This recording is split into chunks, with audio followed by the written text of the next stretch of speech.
Hi viewers, this is मेरे बाहा Imran and you are watching my YouTube channel. Viewers, सबसे पहले चैनल को सब्सक्राइब करें, वीडियो को लाइक करें, शेयर करें और बेल आइकॉन ऑन करना मत भूलिएगा, क्योंकि आज हमें इंडिया से ज्वाइन किया है डॉक्टर अभिषेक मिश्रा जी ने और ऑस्ट्रेलिया से हमें ज्वाइन किया है इंडियन, जो कि इंडियन भी हैं, लेवी जी ने। और आज हमें ये पहली बार नहीं ज्वाइन कर रहे हैं, बल्कि इससे पहले बहुत बार ज्वाइन कर चुके हैं। जो पॉलिटिकल एक्सपर्ट भी हैं, डॉक्टर साहब को तो आप सब ही जानते हैं, और लेवी जी का बड़ा ज़बरदस्त चैनल भी है। तो आप सबसे रिक्वेस्ट है कि सर के चैनल को भी सब्सक्राइब कीजिएगा, और डॉक्टर साहब का भी बड़ा ज़बरदस्त चैनल है, तो डॉक्टर साहब के चैनल को भी सब्सक्राइब कीजिएगा। आज हम मुख्तलिफ जो है वो टॉपिक पे बात करने जा रहे हैं, लेकिन उससे पहले हम अपने गेस्ट का शुक्रिया अदा करेंगे। सर लेवी जी आपका शुक्रिया, अभिषेक सर आपका बहुत शुक्रिया। बहुत बहुत शुक्रिया बुलाने के लिए आपका शुक्रिया, थैंक यू, जय हिंद जी, धन्यवाद। और लेवी जी को शलोम, आपको सलाम और हमको नमस्ते, Ram Ram. Thank you so much sir. आज आगाज़ हम करते हैं हमारे डिफेंस मिनिस्टर आसिफ साहब की स्टेटमेंट के हवाले से।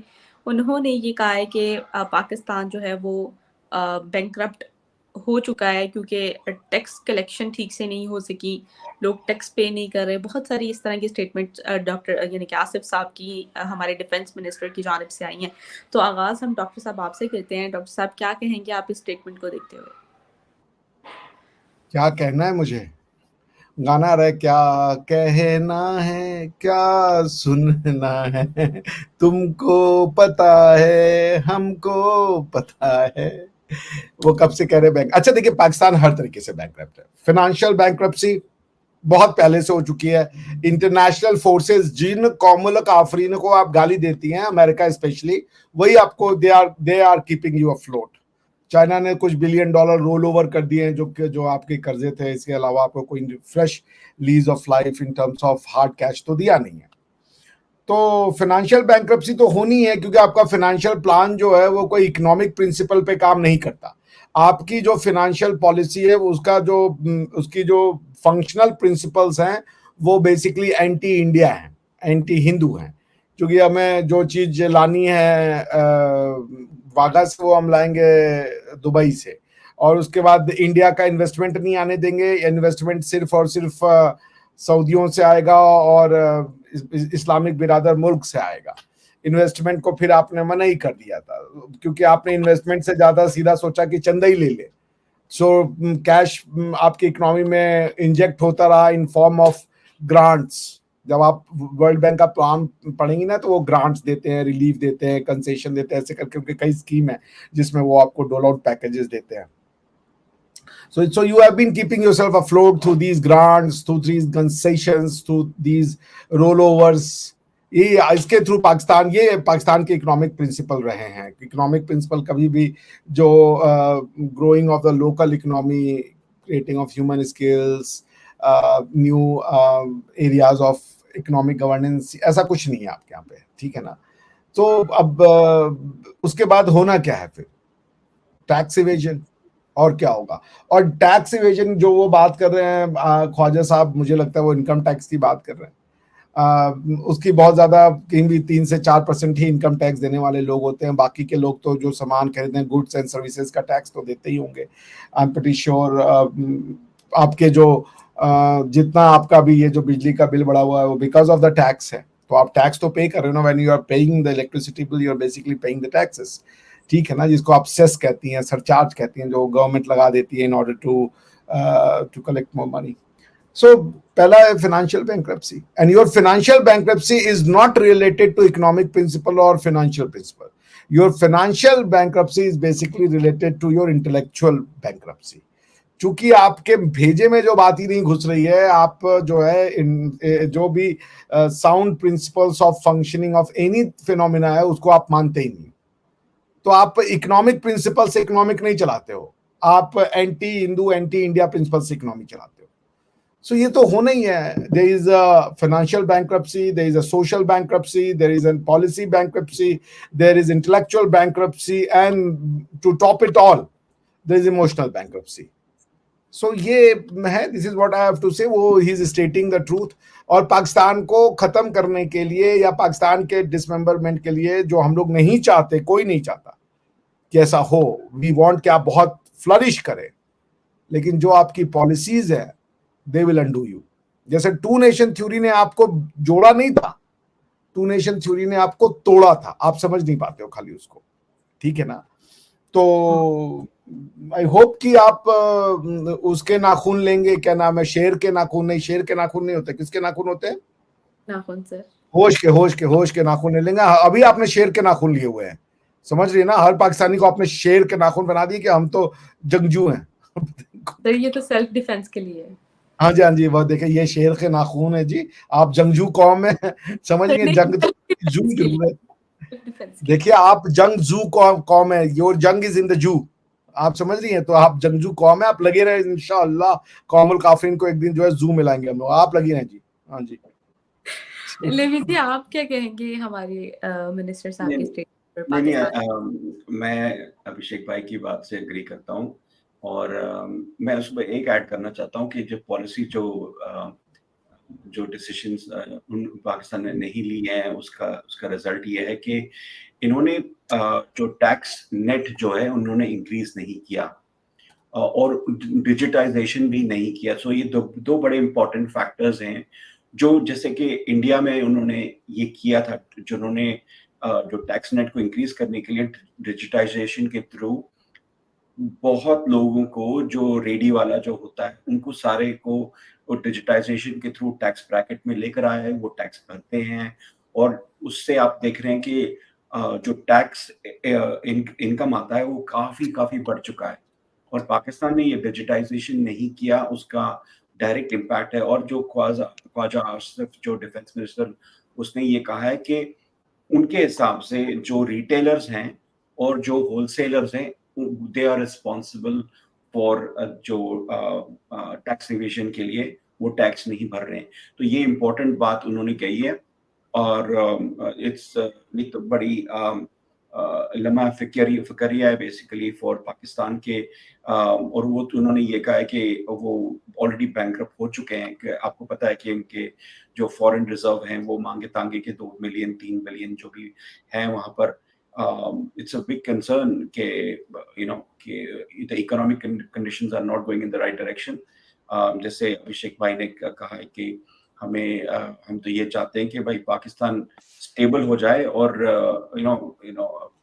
प्रोग्रेस की तरफ जाएं, बट वो कुछ एक्शंस और पॉलिसी डिसीजंस नहीं ले रहे हैं। अगर आप देखोगे तो नई जो गवर्नमेंट आई है उनको इमरजेंसी तौर पे उनको इकदाम लेने चाहिए टू रेक्टिफाई दिस, वो नहीं कर रहे। हमने एटलीस्ट हमने अभी तक देखा नहीं है। उन्होंने, अगर आपको पता है, रिसेंटली इन्होंने पेट्रोल के भाव बढ़ा दिए, डीजल के भाव बढ़ा दिए करीब 10 रुपए से। ये इन्फ्लेशन को अभी अभी अभी नंबर आया है कि 20% तक इन्फ्लेशन अभी जा चुका है, पिछले महीने से 1.75% और बढ़ गया है। ठीक है, तो this is not going in the right direction. तो इनको ये थोड़ा देखना पड़ेगा कि ये चीजें और मजीद बढ़ेंगी। तो आपको पता है हर चीज में अगर पेट्रोल प्राइसेस बढ़ जाते हैं तो it has a waterfall effect on all the other commodities and all other services as well. तो ये points I just wanted to add to that. Thank you. अच्छा डॉक्टर साहब आपसे मेरा सवाल है कि शेख हसीना जो कि बांग्लादेश की प्राइम मिनिस्टर हैं, उन्होंने इंडिया को लेकर जो है वो कुछ स्टेटमेंट पास की हैं, इस पर आप क्या कहना चाहेंगे? शेख हसीना के बारे में पूछ रही हैं ना आप? जी जी सर, उन्हीं के बारे में पूछ रही हूँ। तो उन्होंने जो स्टेटमेंट पास किया वो बेसिकली उनकी जो अपोजिशन पार्टी है बंगाल में, बांग्लादेश में, वो एक कैंपेन चला रही है India out. I don't no उसका रीजन क्या है। मजे की बात है कि बांग्लादेशी कह रहा है India out. I mean that's what I से व्हेन यू, क्या मैं बोलूं, इंडिया आउट में तो पहले बंगाली आउट करो। बंगाली क्या अरबी लैंग्वेज है? It's a bloody Sanskrit language. Any Bangladeshi saying Indian out must stop speaking Bengali immediately because the root language of the Bengali happens to be Sanskrit. It's not Urdu. Urdu से तो लड़के तुमने बंगाली के लिए तो उर्दू से लड़ाई लड़ी है। आप पता नहीं क्या हो जाता है यार, जब ये, क्या मैं बोलूं, आप कन्वर्ट होके जब अपना रिलीजन चेंज करते हो तो आप बेसिक सेंसेस खो देते हो। How can you throw Bengali out of Bengal? Bangladesh नाम ही तुम्हारा बांग्लादेश है, then you got to change, Bangladesh का नाम भी बदलो भाई, क्योंकि वो भी इंडिया है। क्या इंडिया आउट?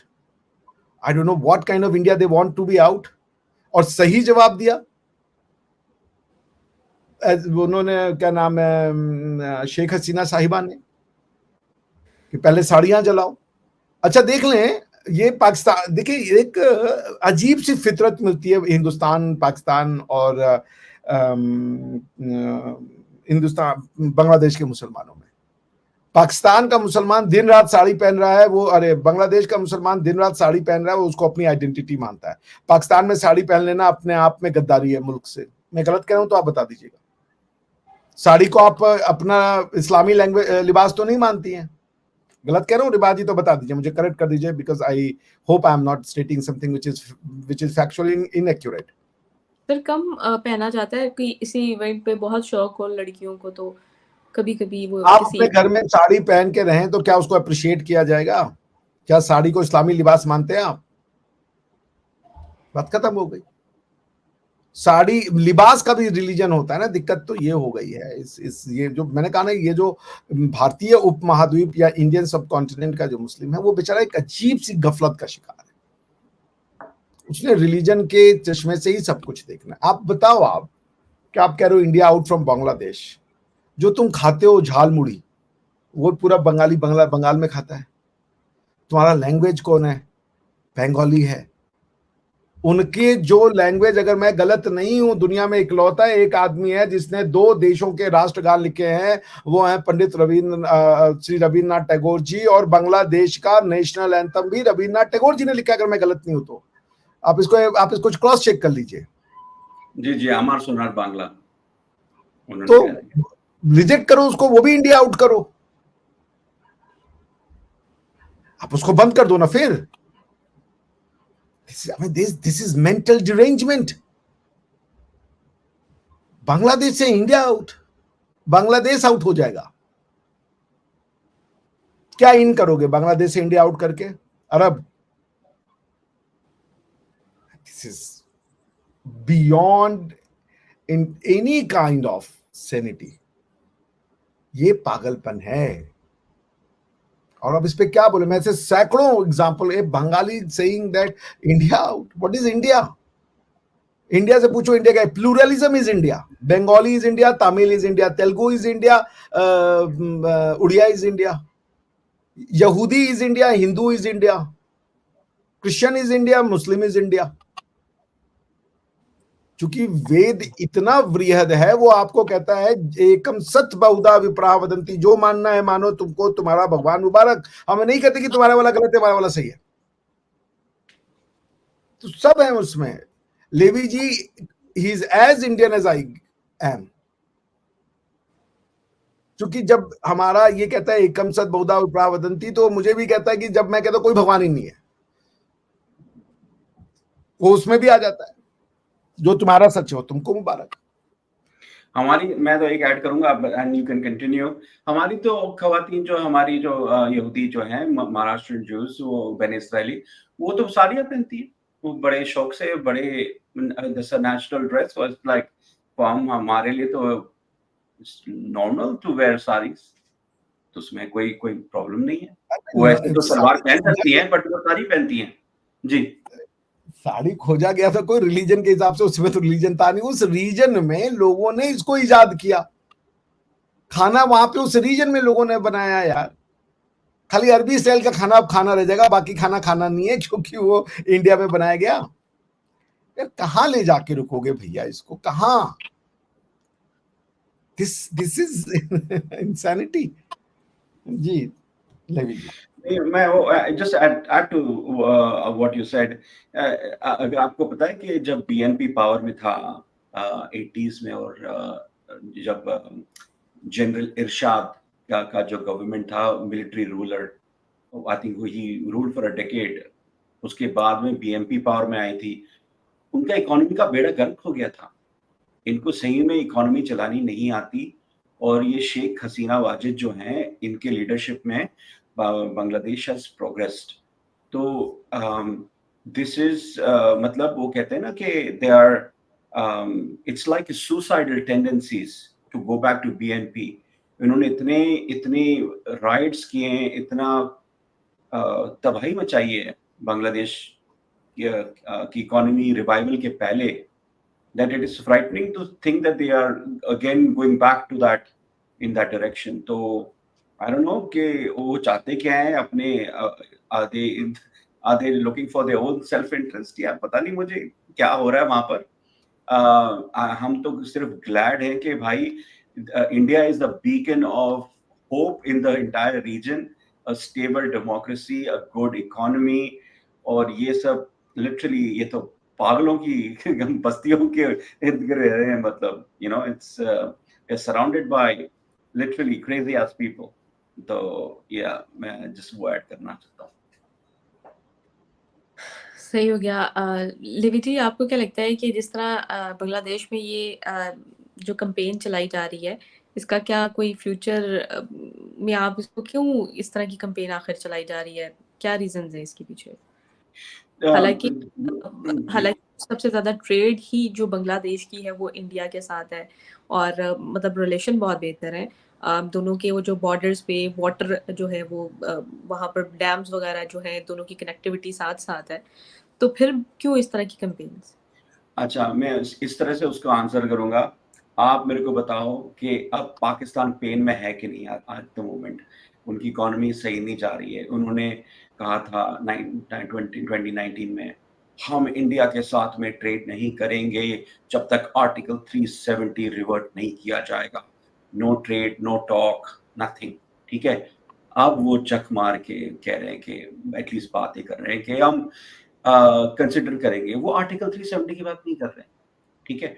वो पेन में है। अब समझो कि वो ये समझते हैं कि जैसे अभिषेक भाई ने कहा था कि जब वो वहां से आ सकता है सस्ते दामों में, आप उनको वही आइटम आप दुबई के थ्रू नियरली 3 टाइम्स या 4 टाइम्स कॉस्ट में आप खरीद रहे हो, ठीक है।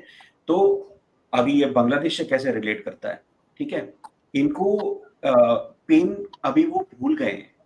जब उनको पता चलेगा कि भारत को आउट करोगे तो आपकी इकोनॉमी भी आउट हो जाएगी, क्योंकि इस जो खित्ते में हम रहते हैं, India is one of the biggest economy. और जैसे आपने कहा कि उनकी जो economy is intrinsically related with India's economy, तो अगर इंडिया आउट होगा तो इंडिया को तो बहुत सारे मार्केट मिल जाएंगे दुनिया में।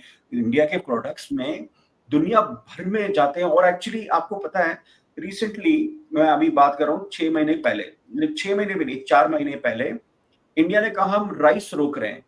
आपको पता है सारे देशों की रात की नींदें उड़ गई थी। मैं जहाँ रहता हूँ वहां पर ओवरनाइट जो दूसरे राइस हैं, जो नॉन बासमती राइस, उनके भंडार हुआ करते थे, ओवरनाइट सब खत्म हो गए, सब लोगों ने ले लिया। India is the bread grain basket of the world.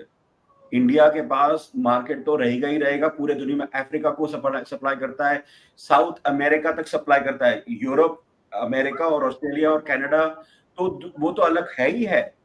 पर इंडिया का जो है ना, इंडिया के पास मार्केट की कमी नहीं है, और यूएई और सऊदी अरेबिया में बड़ा मार्केट है।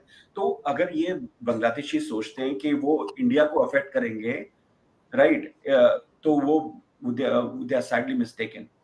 और जब उनके पास जब पेन शुरू होगा, तब वो आएंगे, वापस आएंगे, वापस कहेंगे भाई इंडिया ट्रेड करो। जैसे पाकिस्तान जैसा कंट्री जिसमें इतना अना है, इतनी अना है, वो कह रहा है कि हमें हमसे ट्रेड करो, तो बांग्लादेश किस खेत की मूली है। तो ये I just want to add that.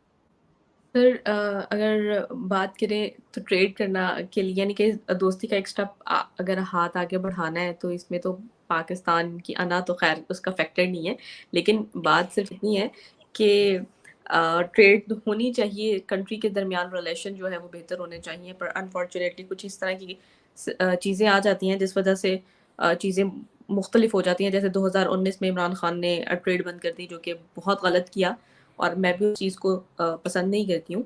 Trade होनी चाहिए, कोई भी कंट्री के साथ ट्रेड होनी चाहिए। पॉजिटिव मैसेज जो है वो एक पूरे वर्ल्ड को जाता है। अच्छा डॉक्टर साहब, सॉरी, अब हम एक मैं और ऐड करूंगा, sorry if you don't mind. मैं एक ऐड करता हूं कि देखो, आपने ट्रेड बंद कर दिया, ठीक है, पर इंडिया ऐसा नहीं कि जब आप कहोगे तो ट्रेड खोल दो तो इंडिया खोल देगा, राइट। आपको ये समझना चाहिए कि India is not at your back and call, ठीक है।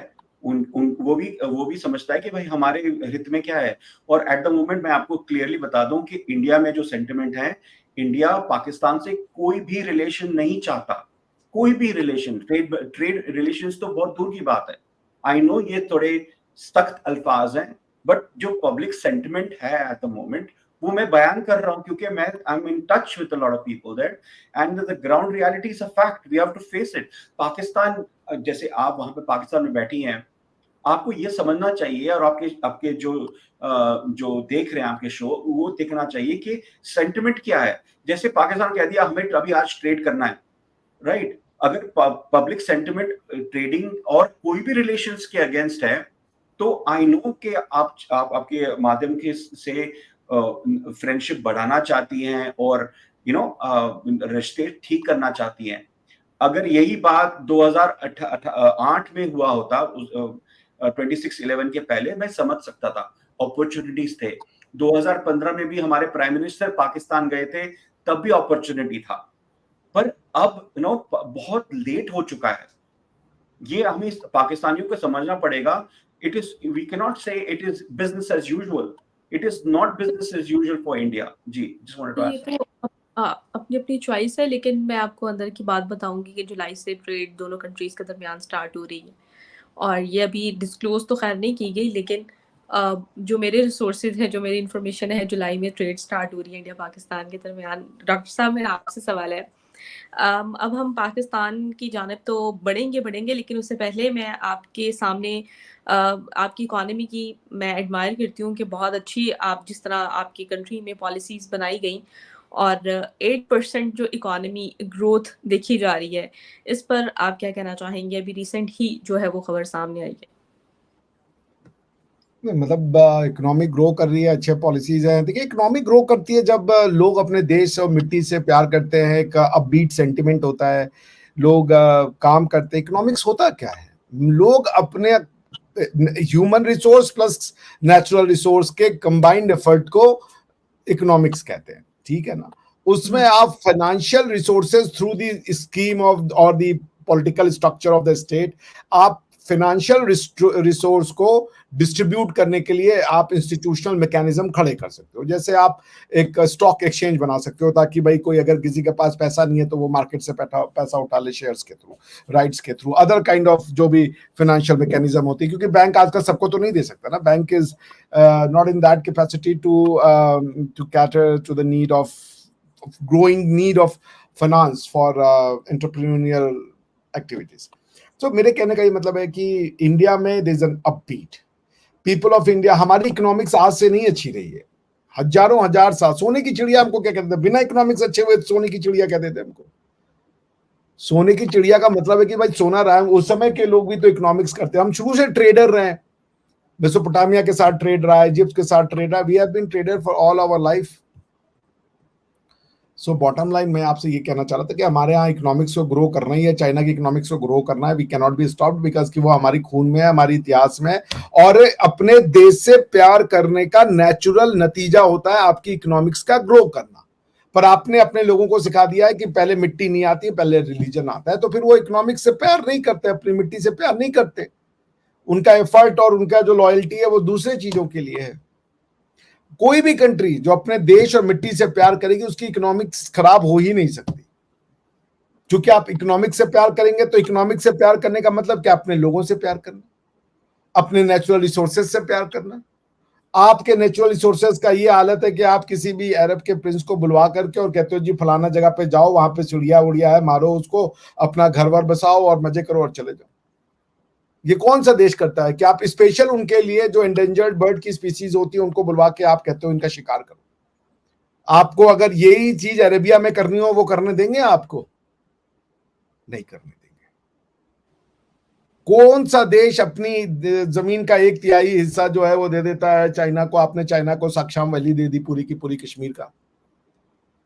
आपका कराची एक स्टॉक एक्सचेंज, क्यों? क्योंकि आपको मिट्टी से प्यार नहीं है, ना तो आपको ह्यूमन रिसोर्स से प्यार है और ना तो आपको नेचुरल रिसोर्स से प्यार है। आप ह्यूमन को ह्यूमन कैपिटल बना ही नहीं रहे हो। बच्चों को क्या पढ़ा रहे हो? आप इकोनॉमिक्स के लिए बढ़ा रहे हो। आप बता रहे हो उसको कि तुम्हें जो है अच्छी कंपनियां बनानी है, तुम्हें जो है एक अच्छा एम्प्लॉयर बनना है, तुम्हें जो है एक लीडर बनना है। ऐसा तो कुछ नहीं पढ़ा रहे हो आप। मैं तो यही देख रहा हूँ। पाकिस्तान का मेजॉरिटी जो बच्चा है वो, आप तो बहुत सक्सेसफुल हैं, यूट्यूब पे आई, और मैं तो अपनी सक्सेस भी आपको ही वो करता हूँ, आपने ही मुझे मौका दिया था। तो आजकल ये मेजर चंक है, जो भी बच्चा देखिए वो अगर बेचारा जॉब नहीं कर रहा है तो वो यूट्यूब बनाना चाहता है, पर वो यूट्यूब का प्लेटफॉर्म तो यूज करना चाहता है एज अ चैनल, मगर वो यूट्यूब को बनाने की क्षमता नहीं रख रहा है वो बेचारा। क्यों? क्योंकि आपने इकोनॉमिक्स से प्यार करने का मतलब है the love with the natural resource and the love with the capital human resource. ये पॉइंट्स थोड़े मैं अब आपके सामने रखता हूँ। ये पाकिस्तान के जो वर्ल्ड बैंक का रिपोर्ट है, डेटा पॉइंट्स है सर, ये खौफनाक ये नंबर्स जो हैं, जो किसी को अगर कोई भी कंट्री के जो को एनालिसिस कर देखेगा उसके रोंगटे खड़े हो जाएंगे।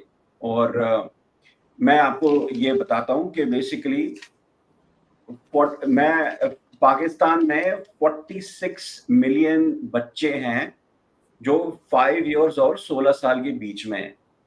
उसमें से 20 million age between 5 and 6 are out of school. मतलब 44% of the children between age of 5 and 16 do not go to school. ठीक है। स्कूल ड्रॉप आउट रेट्स, जो भी जाते हैं स्कूल में उनके ड्रॉप आउट रेट्स भी बहुत हाई हैं। अच्छा, out of the 195 countries only 14 countries spend less money than Pakistan. ठीक है। Now youth in Pakistan are facing joblessness and hopelessness future. अच्छा, दूसरा point, the literacy levels are dismal. 40% of the population are illiterate in Pakistan. 40%. Almost half of the women between 15 and 25 are uneducated. 61% of the rural women are illiterate. अब ये according to ये सारा world bank का report है। इसके अंदर poverty rate has risen by 5 percentage points to nearly 40% in FY23। ठीक है। एंड उसमें आपको पता है जो इन्फ्लेशन बढ़ गया था ना लास्ट ईयर 2022 और 2023 का, उसमें 12.5 मिलियन वो पुश्ड इनटू द पॉवर्टी। ठीक है। और जिससे और भी खौफनाक खबर है, मैं कंप्लीट कर रहा हूं, 40% of the Pakistani children under the age of 5 are stunted. उनकी ग्रोथ नहीं हो रही है ड्यू टू मैल नरिशमेंट। 40%, ये वर्ल्ड बैंक की रिपोर्ट है। 50%, ये 40% पाकिस्तान में, सिंध में तो और खराब हालात हैं। 50% जो बच्चे हैं जो 5 साल के अंडर हैं वो स्टंटेड ग्रोथ है, उनकी ग्रोथ नहीं हो रही है, वो छोटे रह रहे हैं क्योंकि उनको न्यूट्रिशन नहीं मिल रहा है। केपीके में 48% है। और लास्ट बात आप बोल रहा हूँ, फीमेल वर्कफोर्स पार्टिसिपेशन, आपको पता है जैसे बिगेस्ट की factor in the development of economy is dismal of Pakistan, only 22%. And Rivaji is one a shining example of how women in the workforce in Pakistan should be enterprising and hardworking. Only 22%. And you are one of the 22%, Rivaji. So I just wanted to say that these are frightening numbers. Pakistan needs to take due attention to this one and start making policy decisions to work on improving these numbers.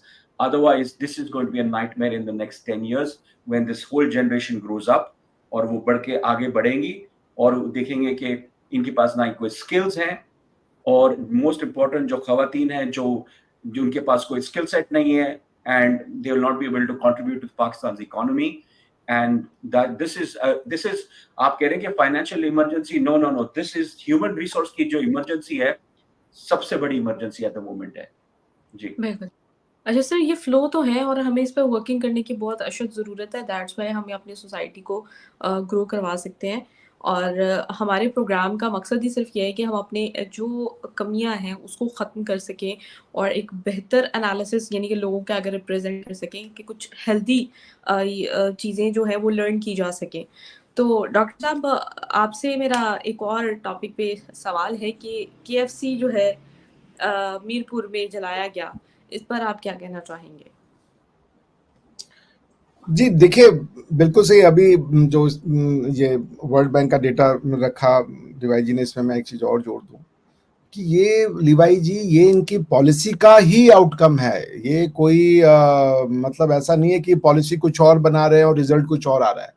भाई इन्होंने कहा था हम घास खाएंगे, तो when you thin out the concept of घास खाएंगे, कि घास कैसे खाएंगे, तो आपके बच्चे स्टंटेड होंगे, आपकी महिलाएं जो होंगी वो अनएजुकेटेड होंगी, आपका जो इन्फ्लेशन वो हाइट पे होगा, और आपके यहाँ वर्कफोर्स नहीं होगी, और आपके यहाँ पे जो है पब्लिक स्पेंडिंग आप देख लीजिए, उन्होंने सारी रोक दी है।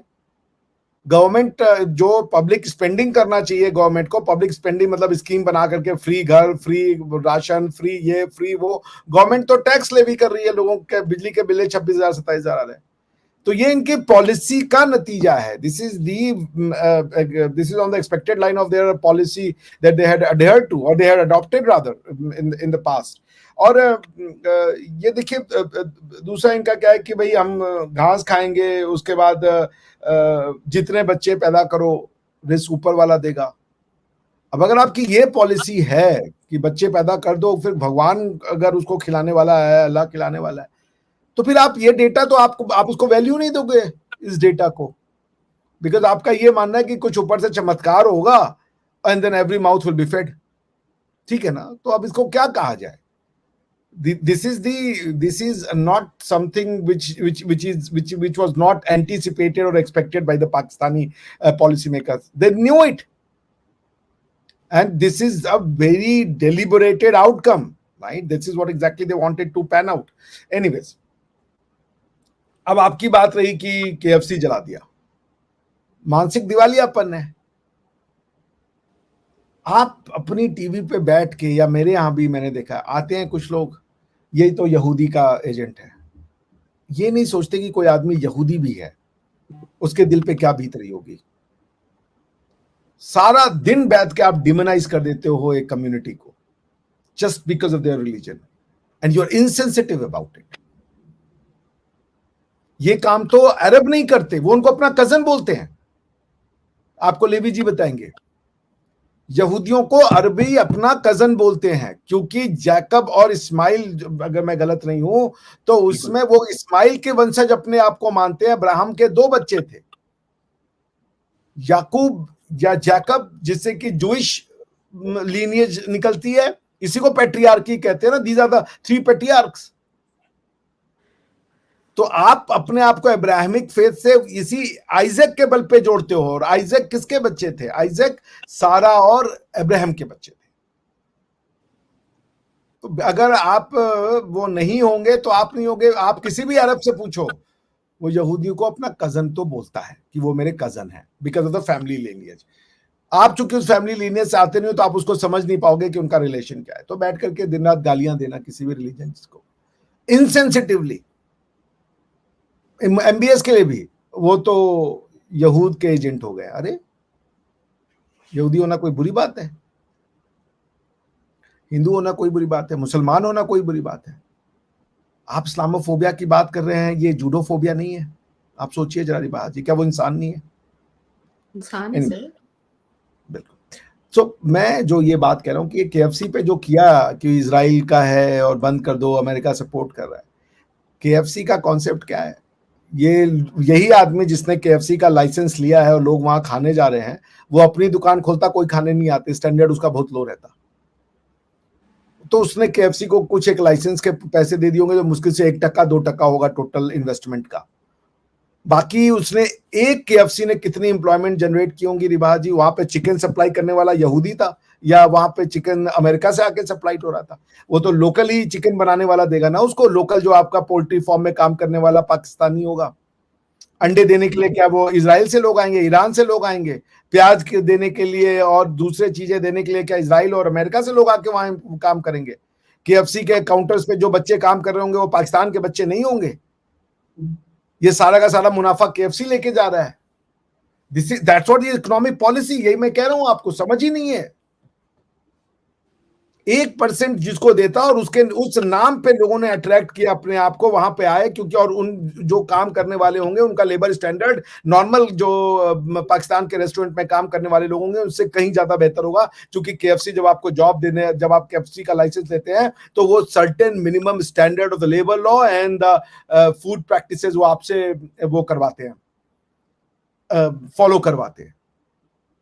ये इकोनॉमिक, जिसे कहते हैं ना, इकोनॉमिक से प्यार ही नहीं है आपको, एक ही कॉन्सेप्ट है, वो सबसे ऊपर है। इतने लोगों की नौकरियां खा गई, 5-10 लोग एम्प्लॉयमेंट हो रहे होंगे, वहां की इकोनॉमी चल रही होगी, वहां पे कोई दूध दे के जाता होगा क्योंकि कॉफी भी मिलती होगी, कोका कोला कोई दे के जाता होगा, वो कहीं बनता होगा, तो वहां भी यहाँ पे एम्प्लॉयमेंट जनरेट हो रहा होगा, कहीं और एम्प्लॉयमेंट जनरेट हो रहा होगा। और दुनिया ऐसे चलेगी कि इसको बाइकआउट कर दो, उसको बाइकआउट कर दो। आप सोचिए, आप ये कह रहे हो कि अब आपको करना हो कुछ तो वो बाइकआउट है, दूसरा आपका बाइकआउट करे तो इस्लामोफोबिया है। इसी करतूत की वजह से जब आप केएफसी को बाइकआउट करते हो तो फिर अमेरिका में डोनाल्ड ट्रंप खड़ा हो जाता है और कहता है कि इस्लाम को ही बाइकआउट कर दो, सर्टेन इस्लामिक कंट्री को ही बाइकआउट कर दो। पोलैंड के राष्ट्रपति ने टीवी पे ऑनलाइन बोला आकर के कि हम नहीं लेंगे एक भी इस्लामिक जो वो है रिफ्यूजी सीकर है। उन्होंने टीवी पे बोला, ये बहुत बड़ा, बहुत फेमस वो होगा, आपने देखा होगा उनका वो जो इंटरव्यू है। तो आप दुनिया से नफरत कर रहे हो, क्यों कर रहे हो? अरे भाई, इजराइल के ऊपर जब हुतीज जो है ना, जो साउथ यमन में है, वो जब मारते हैं इजराइल के ऊपर अपना वो क्या नाम है मिसाइल, उसको ब्लॉक करने वाला सऊदी अरेबिया है। आप अरेबिया से भी बड़े मुसलमान हो गए हो। सो पॉइंट ये है कि और आप then you are talking about economics, you means Pakistanis are talking about economics.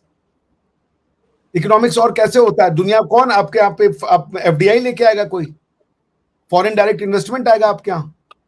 आप कह रहे हो ट्रेड करना है, ट्रेड करने के लिए माल है आपके पास। ट्रेड करने का मतलब होता है खरीदना और बेचना। इन्वेस्टमेंट से होती है इकोनॉमी का ग्रोथ, जो कि जॉब क्रिएट करता है, जो कि एक नया सेक्टर ऑफ बिजनेस क्रिएट करता है। आप trade is not a business, trade is a commercial activity where you buy and sell certain things. तो अगर आपको इकोनॉमिक्स बनानी है तो आपको ट्रेड नहीं चाहिए, आपको इन्वेस्टमेंट चाहिए। और ये आपका अप्रोच है। केएफसी के साथ ये कर देना है।